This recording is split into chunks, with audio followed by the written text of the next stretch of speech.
Este é o programa Reflexão do Evangelho para este domingo, 4 da Páscoa, 8 de maio de 2022. O Evangelho determinado para este dia é este que já apareceu aqui na capa do nosso programa, que eu compartilho com vocês. É este de São João, no capítulo 10, do versículo 27 ao versículo 30. Em nome do Pai, do Filho e do Espírito Santo. Amém.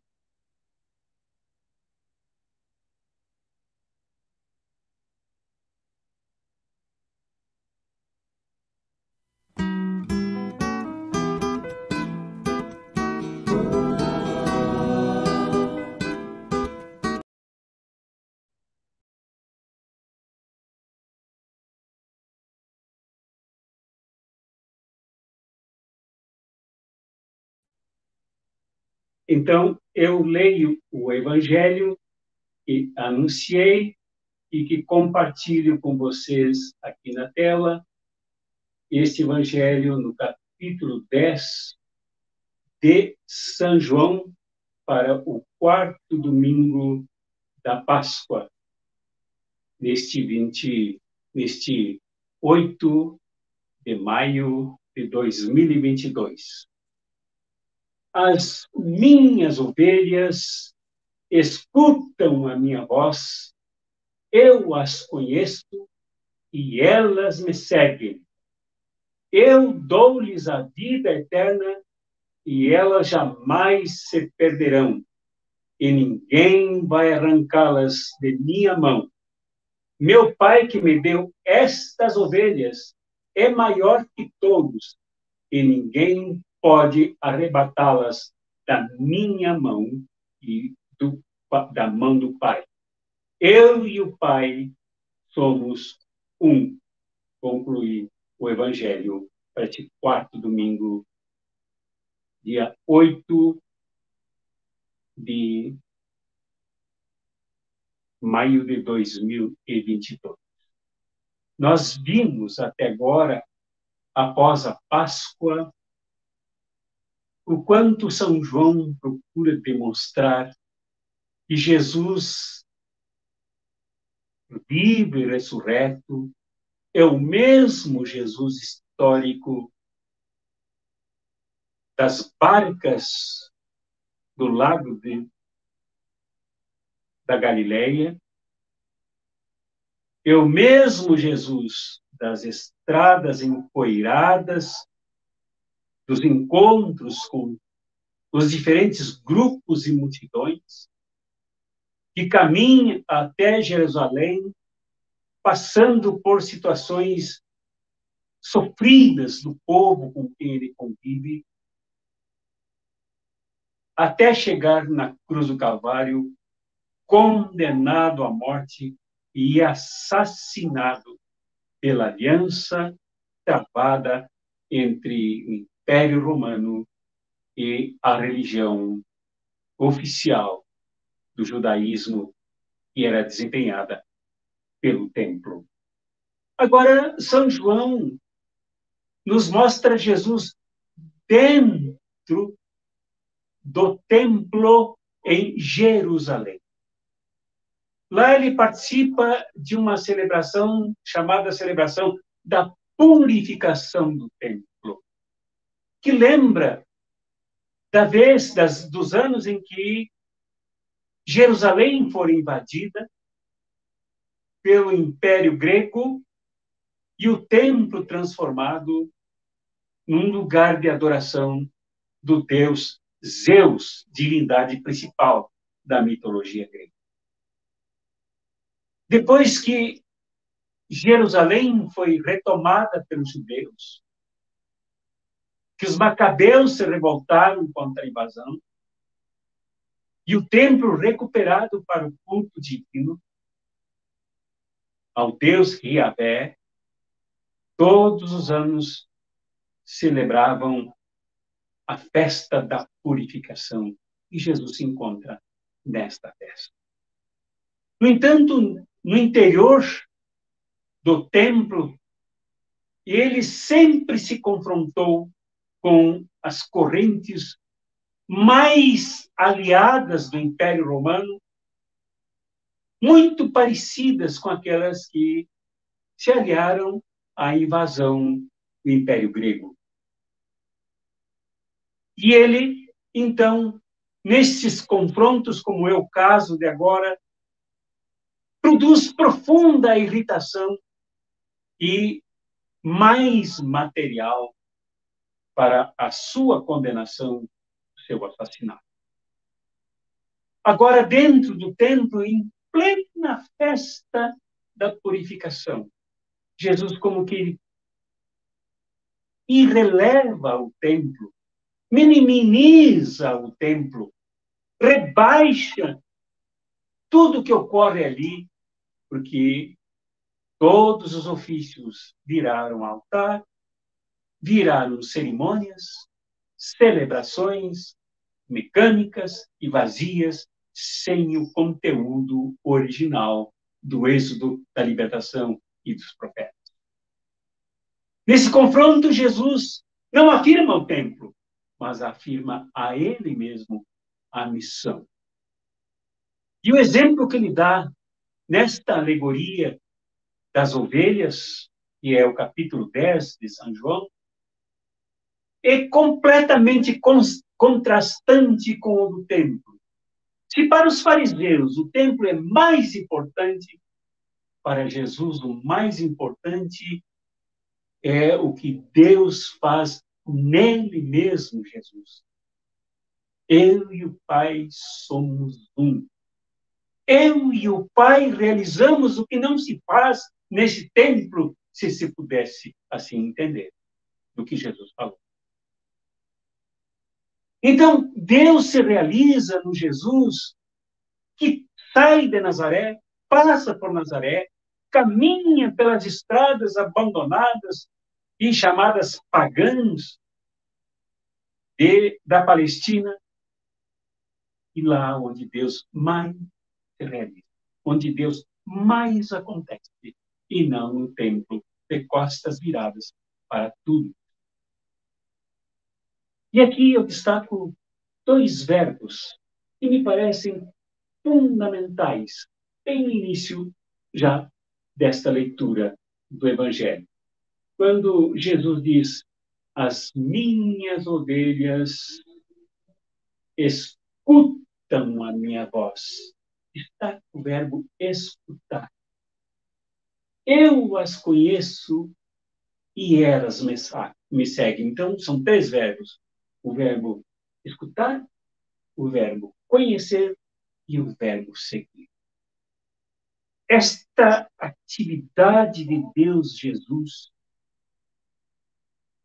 feito carne, onde Deus habita e age, de forma absolutamente misteriosa, mas ao mesmo tempo ao alcance de todos os empobrecidos e sofridos da Palestina, Jesus gera uma comunidade forte de discípulos e discípulas por parte de pessoas simples, levantadas no meio do povo, emancipadas no meio de um povo massacrado e sofrido. Como diz o contexto desta alegoria, um povo assaltado, roubado, por quem veio para roubar, matar, assaltar e fazer sofrimento. Jesus se referia aos próprios fariseus, aos próprios rabinos, como se referia aos funcionários de César, que vinham para roubar, assaltar e matar o povo. No entanto, no meio desse povo sofrido, Jesus não retirou todo esse contexto de agressão, de violência, de morte, de assalto. Mas no meio desse contexto sofrido, ele foi ouvido e criou um povo que aqui São João chama de rebanho. Rebanho de ovelhas, porque esta figura das ovelhas arrebanhadas é a ideia mais frutífera, abundante, linda e profunda de senso coletivo. Então, Jesus criou um rebanho de pessoas e como as ovelhas se sentiam protegidas no coletivo, no rebanho, juntas umas com as outras, que escutam a voz do pastor. Tirada da alegoria, que é feita de traços da realidade, de dados da realidade, da relação dos pastores com ovelhas, haviam vários tipos de pastores, haviam muitos pastores que alugavam redis para guardarem as ovelhas durante a noite. E pela manhã, quando vinham buscar as suas ovelhas, aquelas que eram cuidadas pelo seu pastor, seu cuidador de ovelhas, e as protegiam nas montanhas, nos vales, nas pastagens, na água. As ovelhas conheciam a voz de cada um. Cada grupo de ovelhas conhecia a voz do seu pastor. E não ia com o Jesus criou no meio destas multidões ameaçadas, sofridas, saqueadas, atropeladas, um rebanho de pessoas que sabiam escutar a voz dele, que identificavam nele, na fala dele, no conteúdo da sua fala, no conteúdo dos seus ensinos, no conteúdo da sua mensagem, no conteúdo da sua proposta, reconheciam o pastor que vinha trazer vida e vida em abundância. E não seguiam mais outros pastores. Não seguiriam os fariseus dentro do templo onde Jesus estava. Não seguiriam os rabinos, entendiam de tudo, de matar bois, de fazer sacrifício sobre o holocausto e tal, mas não entendiam o povo. Por isso, não eram escutados pelo povo como Jesus é. Então, a nossa primeira vocação é sabermos escutar Jesus, lendo os evangelhos,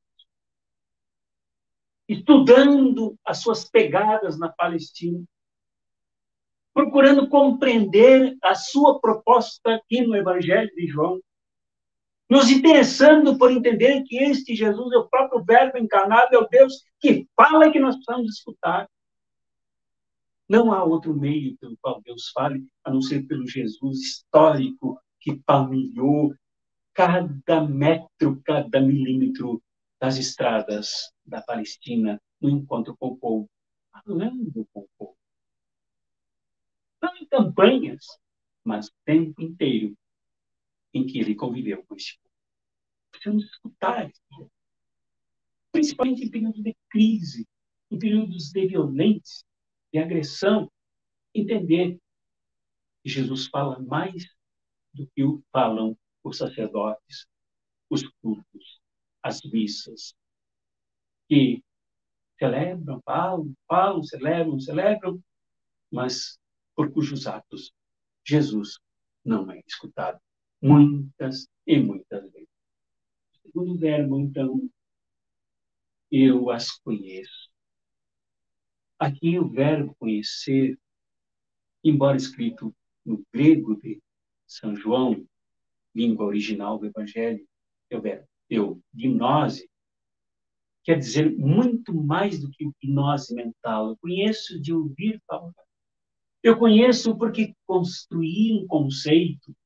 Eu conheço porque armazenei alguns aspectos que me fazem entender que ele é ele e eu sou eu. Aqui conhecer é intimidade, muito mais do que a apreensão intelectual. Intimidade com Jesus, que liberta, com Jesus que enfrenta o tempo, que enfrenta a heresia, que enfrenta a opressão representada pelo templo que se desviou dos seus caminhos. Conhecer Jesus não é muitas vezes dizer eu tenho experiência, meu coração está aquecido, a minha espiritualidade, ou falar em outros ruídos que a gente que chamam de língua estranha, dizer eu conheço Jesus. Nem sempre conhecer Jesus é isso. São formulações, essas são afirmações, mas conhecer Jesus é conhecer o seu projeto, é conhecer a sua missão, é conhecer o que vem no último verbo que ele estava aqui. Eu conheço, eu as conheço e elas me seguem. Conhecer Jesus tem que necessariamente implicar no discipulado. Seguir Jesus, comprometer-se com Jesus, empenhar-se com a causa de Jesus, envolver-se radicalmente com a missão de Jesus, para aqui e agora viver intensamente com a humanidade, principalmente com os mais injustiçados, mais prejudicados, mais sabotados, com os tapetes mais puxados, viver com pessoas assim. E para pessoas assim, o discipulado de Jesus, como que estendendo o projeto de Jesus, atualizando-o aqui e agora para as pessoas. Este é o chamado. Este é o nosso chamado. Não é um programa de igreja. Não é um programa de instituição eclesiástica. Não é um programa de agendamento e de planejamentos com objetivos empresariais e eclesiásticos, mas é projeto. O discipulado implica em conhecer Jesus, ouvindo a sua voz, o conteúdo do seu projeto, da sua missão, da vida abundante que ele vem trazer, que é vida eterna para nós todos, e nos envolvermos com isso, como seus discípulos. E discípulos, isso acontece contigo, isso acontece comigo, meu irmão, minha irmã. Em nome do Pai, e do Filho, e do Espírito Santo.